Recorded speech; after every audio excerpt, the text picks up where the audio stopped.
Hola a todos, hola a todas y bienvenidos un día más a Estadio Vivo. En el día de hoy tenemos el placer de entrevistar y de tener aquí con nosotros a una de las personas que más me han podido ayudar, ¿vale? A ser lo que soy hoy en día, un proceso de periodista deportivo. En este caso contamos con David Chorro, ex preparador físico del Real Madrid, Sporting de Gijón, Atlético de Madrid, entre muchos otros equipos y actualmente líder de un proyecto pues muy pero que muy ilusionante del que luego nos hablará ahora cuando se vaya encauzando un poco más la entrevista. Bienvenido, David. Hola José Antonio, un placer, muchísimas gracias por la invitación. Me han hecho ya varias entrevistas, pero creo que esta puede ser una de las que más me ha emocionado cuando me las ha propuesto, así que muchísimas gracias por ello. Bueno, vamos a empezar hablando un poco de tus orígenes, ¿no? Tú al fin eres de un pequeño pueblo, ¿no? De Cáceres, de Perales del Puerto. Quiero que me cuentes un poco cómo fue tu infancia, David. Bueno, pues yo crecí en un pueblo de 800 habitantes. Recuerdo mi infancia, pues prácticamente todo el día en la calle. Si no estaba en el colegio o estaba estudiando en casa, estábamos en la calle jugando al fútbol con los amigos. Todo era aprendizaje en la calle. Recuerdo un niño feliz, con amigos y sin preocupaciones. La única preocupación que teníamos era que a ver a qué hora salíamos del colegio y quedábamos para jugar, para pasar todas las tardes en las calles del pueblo. ¿Qué papel tuvo el deporte en tu vida? O sea, ¿tú desde pequeño ya tenías claro, ¿no? Que tu vida se iba a pasar en el deporte o tenías otras opciones? Sí, el deporte ha estado en mí incluso mucho antes de que yo me acuerde. Yo me pasaba todas las horas que no estaba estudiando, estaba haciendo deporte. Si no era fútbol, era con la bici, era corriendo. Y yo creo que el deporte me eligió a mí antes de que yo me diera cuenta de que era el deporte a lo que yo quería dedicarme, ¿no? ¿Quiénes fueron las personas más influyentes en tu vida? Porque al final, bueno, está claro que la familia tendría un peso importante a la hora de tomar tú esas decisiones, ¿no? Cuando luego te vas a Madrid y demás, pero posiblemente sería tu familia. Sí, yo creo que como la mayoría de las personas, de los niños y niñas, sus padres, mis padres, pues han sido los que siempre han estado ahí apoyándome.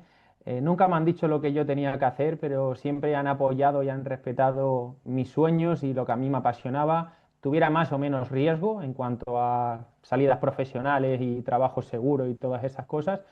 Mi abuelo también, una persona que a través del ejemplo pues siempre me ha demostrado que las cosas hay que disfrutarlas con respeto, con valores, sin preocuparte en si lo vas a conseguir o no. Tú disfrútalo, tú inténtalo, que vas a pasar una vida por lo menos feliz intentando aquello que te apasione. Luego si lo consigues, pues genial. Y luego también recuerdo profesores, profesores que han pasado por mis etapas y que te quedan marcados porque no solamente te enseñan, sino que también te transmiten confianza y muchas veces eso es casi más importante que los conocimientos para poder dedicarte a lo que tú quieres. No, llegas a los 18 años, David, y decides tomar pues el inicio de ese camino tan importante como es el de ser preparador físico. ¿Por qué decidiste estudiar CAFID allí en Cáceres? Bueno, pues sí es verdad que primero lo que quería ser era futbolista, como sueño de casi todos los niños, ¿no? Pero en el momento que me di cuenta de que no iba a llegar a futbolista profesional, sí quería seguir vinculado al mundo del deporte, elegí estudiar ciencias del deporte para ello, y una vez dentro de la carrera entendí y me di cuenta que la preparación física era un vehículo a través, tú podías cambiar la vida de personas, podías acompañar a deportistas en su desarrollo, en sus sueños, en querer ser ese deportista que siempre han soñado ser. Y ahí entendí que la felicidad es ayudar a los demás a conseguir sus propios objetivos y la preparación física tenía eso junto al deporte, que era lo que siempre me había gustado desde pequeño. Con cariño esa etapa universitaria, David. Sí, sí, sí, muchísimos amigos. También fue el primer momento donde yo salí de la zona de confort, porque hasta los 18 años yo vivía con mis padres y mi única preocupación era aprobar los exámenes prácticamente. Con 18 años te vas a una ciudad tú solo, a 100 kilómetros de la casa de tus padres, tú tienes que hacerte tu comida, tu casa, ir a estudiar, toda la responsabilidad ya cae en ti, ya no están tus padres ahí detrás de ti para decirte que tienes que estudiar. Y en ese momento fue la primera vez que yo recuerdo de salir de la zona de confort, de tener un desafío, que ahí es donde creo que realmente crecen las personas. Y luego, pues, todos los personas que recuerdo de esa etapa, compañeros que ahora son grandes amigos, profesores. Creo que fueron 5 años muy bonitos, que si hay alguien que nos está escuchando que es joven, que está todavía en bachillerato y demás, pues les invito a vivir una etapa así porque no la van, vamos, la van a recordar toda su vida. Hemos aparcado un poco lo académico y nos metemos ya en lo profesional. Tu primera experiencia como preparador físico fue en el Tribal Valderas, ¿no? Si no recuerdo mal, en Alcorcón. Tú ya llegas a Madrid, hecho y derecho. ¿Qué aprendiste de esa etapa? Sí, pues en esa etapa fue la primera vez que todo eso que tú estudias en la carrera, todos los conocimientos, todo lo que parece fácil, porque lo único que hay que hacer es memorizar y entenderlo y ya está, pues cuando lo tienes que poner en práctica delante de un grupo de personas, chavales de 16 años, como bien dices, el cadete del Tribal Valderas Alcorcón, pues ahí te das cuenta que el verdadero aprendizaje está en el día a día, está en la práctica, está en intentar poner en la práctica todos esos conocimientos que vas adquiriendo en la universidad, por ejemplo, y sobre todo que tienes la oportunidad de empezar a acompañar a deportistas en la búsqueda de sus objetivos, tanto individuales como colectivos, ¿no? ¿Tú en ese momento ya sentías que podrías llegar a conseguir pues todo lo que has recorrido, todo ese largo camino tan bonito y tan apasionante a lo largo de tu trayectoria? No, ni mucho menos. Lo mismo si a ese David le preguntas que si alguna vez se veía en el primer equipo del Madrid, lo más normal es que te dijera que no. Sí me veía dedicándome al deporte toda mi vida, porque al final creo que tú puedes dedicarte a lo que tú quieras, lo que no puedes elegir es dónde, pero sí puedes ser preparador físico en fútbol profesional, si trabajas bien, si te esfuerzas. Lo que no te aseguro es que vayas a serlo del Real Madrid o del Barcelona, ¿no? Entonces, cuando estaba en el Tribal Valderas Alcorcón, con 10 no, con 21 años, obviamente no me imaginaba todo lo que iba a venir después. Bueno, con apenas 23 años llegas al primer equipo del Real Madrid. ¿Cómo fue esa llamada? Cuéntanos un poco. Pues fue a través de los estudios. Estábamos en el último año de carrera, teníamos una asignatura que era biomecánica, la más difícil de la carrera, y ahí decidí pues apostar y decir, sé que es la más difícil, vamos a, como se dice en España, no vamos a coger el toro por los cuernos, y me metí en el laboratorio de biomecánica a trabajar gratuitamente durante un año. Terminando ese curso, el profesor Enrique Navarro, después de estar todo el año allí de voluntario, pues me dijo, pues tenemos un estudio que hacer al juvenil del Real Madrid. Fuimos a hacerlo, coincidió con que se fue Mourinho en esa época, llegó Ancelotti. A los italianos, a los preparadores físicos que tenía Ancelotti les gustaba mucho la biomecánica, todo lo que estábamos haciendo allí, y le dijo a Enrique que si David podía subir al primer equipo y ser parte del primer equipo y trabajar con ellos al año siguiente. ¿Y cómo fueron esos primeros días en la ciudad deportiva del Real Madrid? Porque imagino que para ti llegas de un club un poco más humilde, por supuesto. Yo imagino que te haría un boom la cabeza. A ver, al principio cuando entras ahí, yo lo primero que recuerdo es el pensar, estoy en el lugar donde han estado siempre las personas que yo he admirado. Yo he sido del Real Madrid desde pequeñito por mi padre y pues yo siempre imagino pues a Raúl, a Ilner, a todos los jugadores que han pasado por el Real Madrid, pues los imaginaba allí y en ese momento pues estaba yo dentro. Una vez que empiezas a trabajar con ellos, te das cuenta que dentro de ahí hay personas normales que tienen unas ganas increíbles de seguir mejorando y de conseguir muchas cosas individuales y colectivas. ¿Qué responsabilidad tienes tú como preparador físico allí en ese equipo? Porque claro, un vestuario repleto de estrellas con un gran poderío físico. ¿Qué responsabilidad sentiste tú en ese momento? Bueno, pues ahí en cuanto al trabajo, quizás sería la etapa más fácil en las que yo he pasado, porque era un equipo donde teníamos 5 preparadores físicos, yo era uno más de ello. Digamos que no tenía mucho margen de error en cuanto a lo que era mi trabajo, porque lo que hacía allí era un trabajo de cuantificación de cargas de entrenamiento, poner en práctica ejercicios ya supervisados por el preparador físico principal. Entonces, en ese sentido, en cuanto al trabajo, pues tu trabajo estaba supervisado por el preparador físico principal. Entonces, ahí En cuanto a esa responsabilidad, no la notabas mucho, pero sí en el sentido de tener valores. Para trabajar en un equipo como el Real Madrid, en Primera División o en cualquier otro vestuario, tienes que ser buena persona. Tienes que tener unos valores, tienes que saber relacionarte con los demás. Eso es lo más importante y ahí pues fue el primer momento en el que yo me vi en una situación de, oye, o trabajamos en equipo y hacemos las cosas bien, o si no, pues no eres una persona para trabajar en este ámbito, ¿no? Aquella temporada, bueno, si no recuerdo mal, ganáis la Copa del Rey, la décima, por supuesto, que eso lo recordará todos los madridistas, y quedasteis terceros en Liga también. Yo te quería preguntar, ¿qué recuerdo guardas primero de aquella final de la Copa del Rey contra el Barça? ¿Cómo viviste esa carrera de Bale por la banda contra Bartra? Bueno, pues emocionante. Era contra el Barcelona, era una final, era la primera vez que yo me veía dentro de poder ganar un título colectivo con un equipo como el Real Madrid y la verdad es que es muy bonita. Sí es verdad que ahora ya, pensando después de todo lo que vino después, pues creo que la recuerdo más, no sé, no dándole tanta importancia. Eh, de ahí tengo una anécdota que siempre cuento y luego lo he entendido el porqué de cuando le ganamos esa Copa del Rey al Barcelona. Al día siguiente, Cristiano Ronaldo en el vestuario, pues llegó, entró y vio allí pues que la gente, los jugadores estaban un poco celebrando, distendidos y demás. Y apagó la tele y dijo, pero ¿qué os pensáis? ¿Que habéis ganado algo? Aquí hasta que no se gana la Champions no celebramos nada, ¿no? Que ahí te das cuenta de la ambición que tienen los jugadores que están en esos niveles y por qué esos futbolistas llegan hasta donde han llegado y todavía siguen queriendo mucho más, ¿no? Entonces, bueno, fue una final bonita, un primer título que pude ganar de manera colectiva, pero sí es verdad que lo que vino después de esa final fue todavía mucho mejor. Hablabas de eso, ¿no? Que a posteriori, unos días después, ganáis la décima, después de, si no recuerdo mal, 2001, 2002, ¿no? Desde la novena. Posiblemente dirías que es una de las noches más apasionantes de tu vida. Sí, seguramente sí.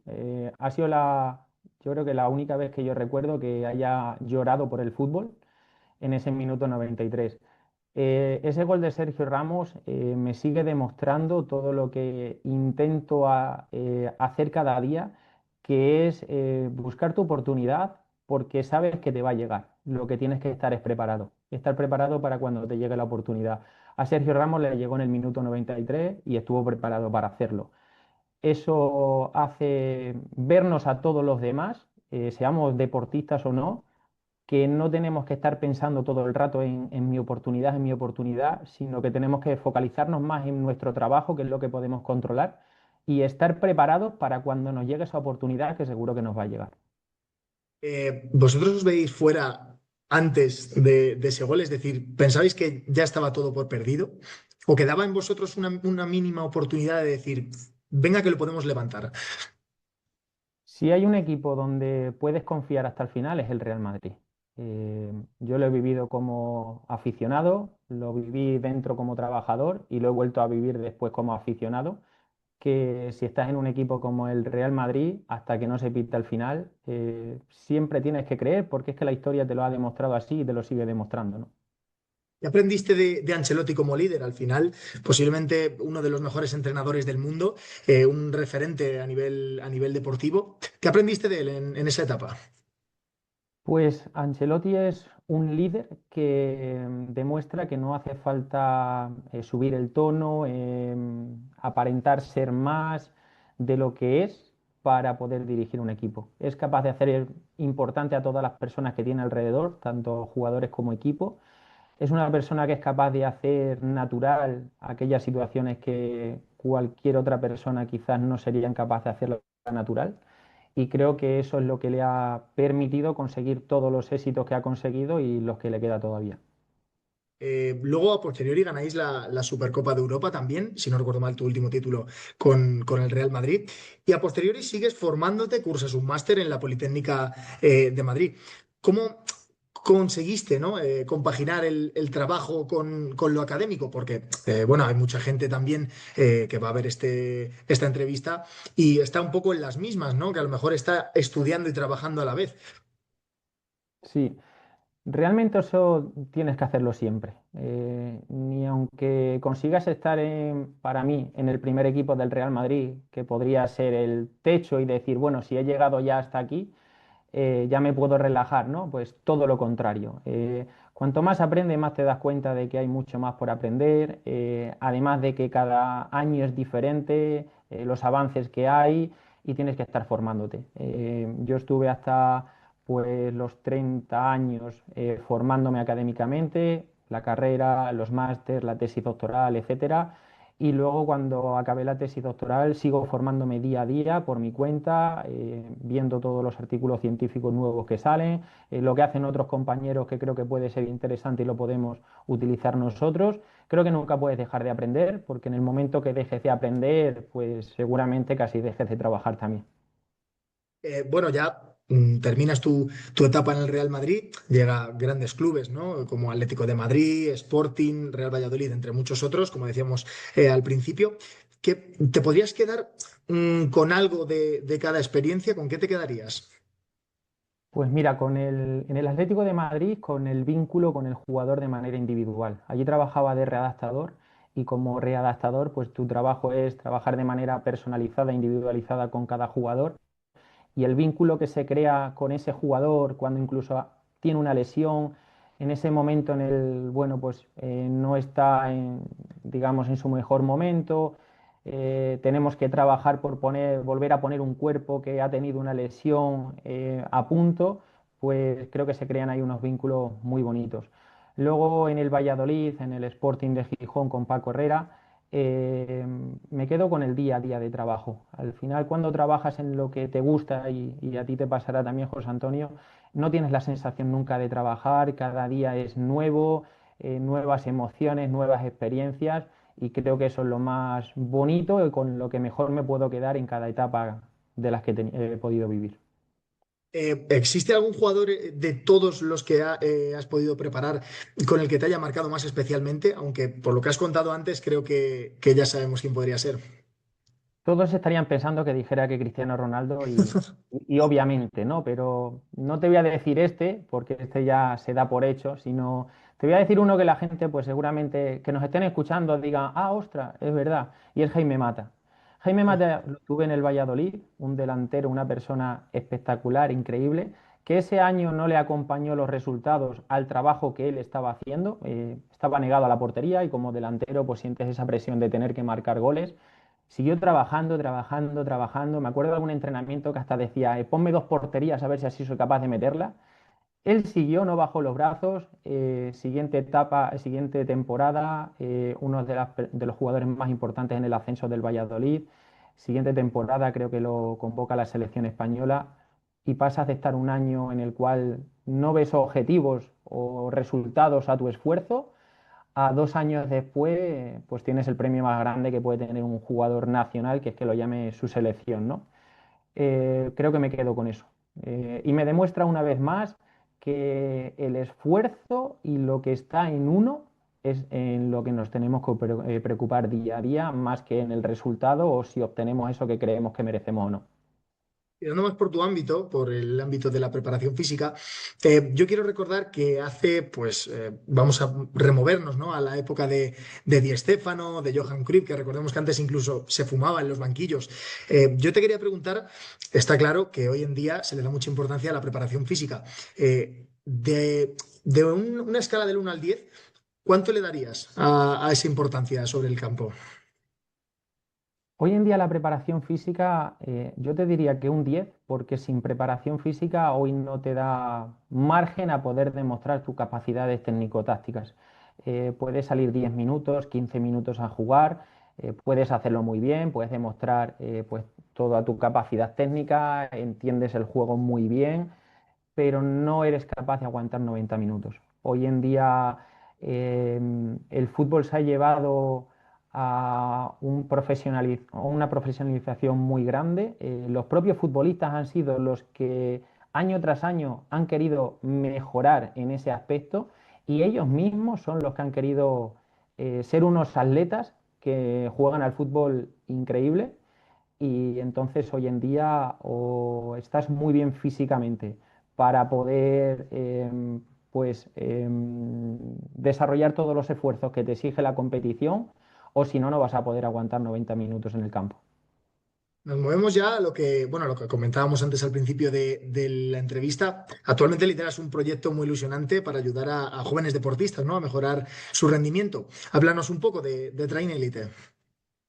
Bueno, pues Train Elite nació pensando en el niño que yo era jugando en mi pueblo.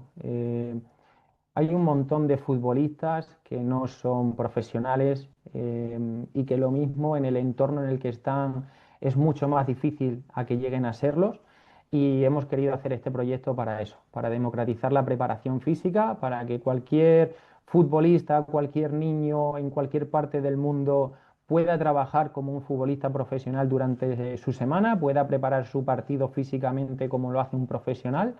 Para eso hemos creado Train Elite. Y la verdad es que después de un año, lo lanzamos el año pasado, el 1 de julio, estamos muy contentos.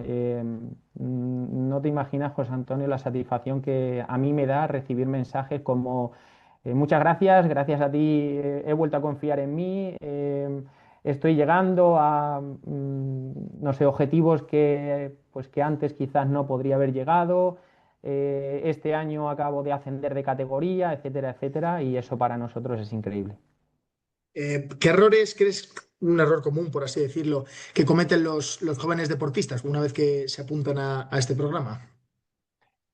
Pues yo creo que imitar una parte del proceso que hacen los profesionales y no es culpa suya ni error suya. Al final, si yo veo a Cristiano Ronaldo levantando unas pesas en el gimnasio, pues me voy al gimnasio y me pongo a levantar pesas. ¿Cómo? Pues como pueda. Veo al de al lado y el de al lado lo mismo lo que quiere es ser culturista y me pongo a levantar pesas así.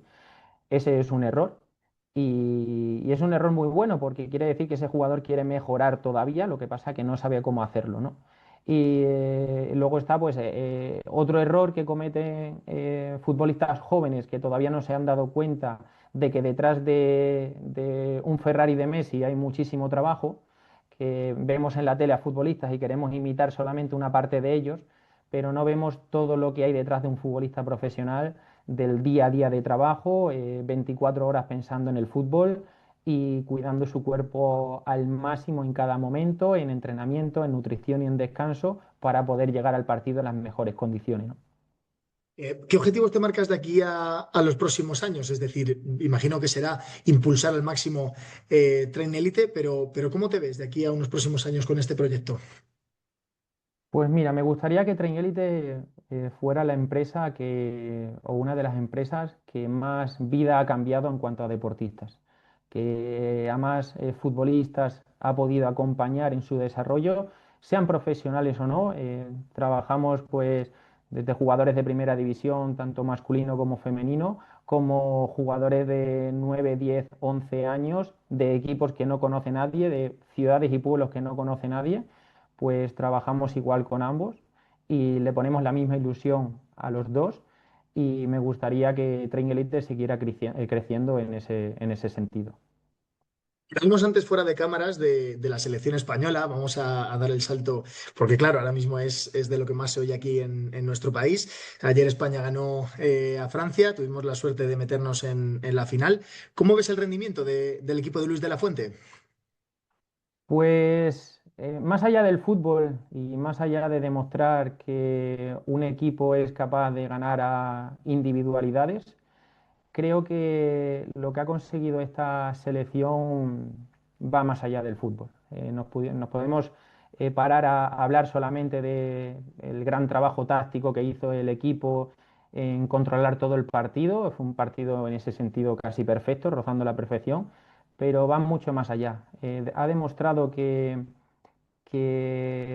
gracias a ese trabajo en equipo se pueden conseguir cosas muy importantes y ha demostrado también que las personas que están ahí dentro, si creen en ellas y en su idea, pueden llegar muy lejos a pesar de lo que crean los demás.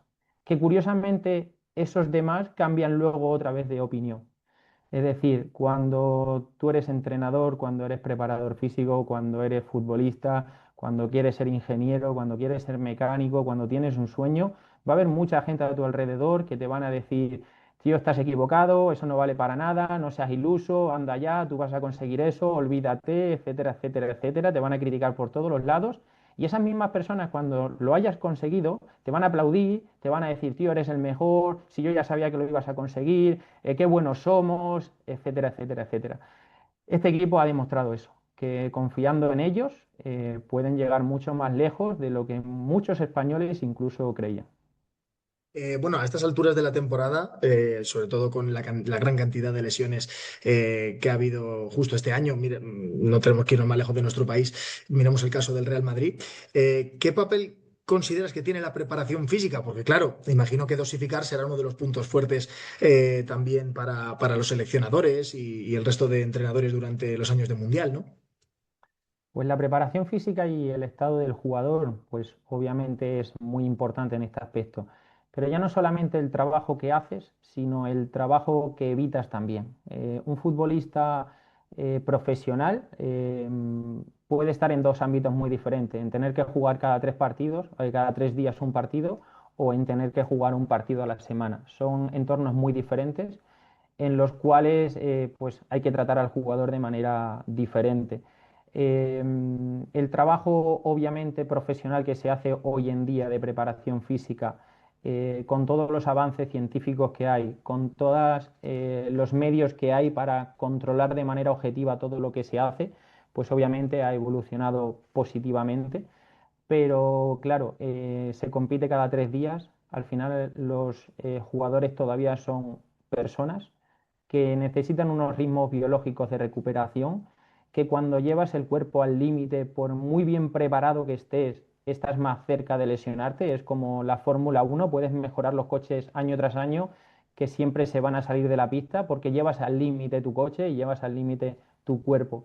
Entonces, desde la preparación física, pues año tras año seguimos avanzando en cómo minimizar esas lesiones y luchando contra todos esos minutos que de cada vez son más los que tiene que soportar el futbolista. Además de que ya no solamente el volumen de minutos y de trabajo, sino que encima cada año los esfuerzos de alta intensidad aumentan, lo que hace que el jugador pues esté en más riesgo de lesión. Ya para terminar, David, ¿qué le dirías a ese joven David Chorro de cuando tenías 18 años que empezó a estudiar la carrera de CAFID? Pues le diría que disfrute y que no tenga prisa. El David de 18, 19, 20 años era un David que quería conseguir cosas grandes, que era ambicioso, quería los resultados ya mismo y muchas veces se nos olvida el proceso y se nos olvida disfrutar de esos momentos. La vida, obviamente, como a todos, cuando vas creciendo, pues te va enseñando eso, que esto no se trata de intentar llegar a X sitio, que ahí vas a llegar y ya está, sino que lo que tienes que disfrutar es del proceso.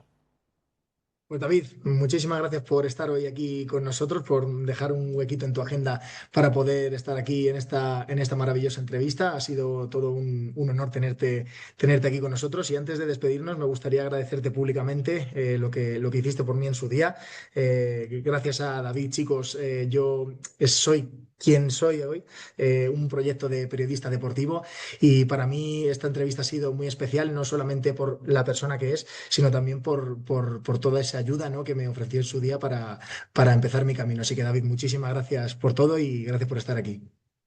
Muchísimas gracias a ti, José Antonio. Vuelvo a decir, cuando recibí tu mensaje me emocioné, porque creo que la vida es eso.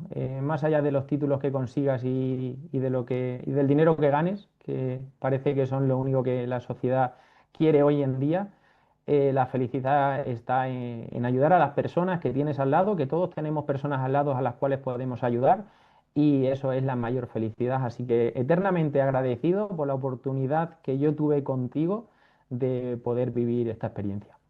Muchas gracias, David. Gracias, José Antonio.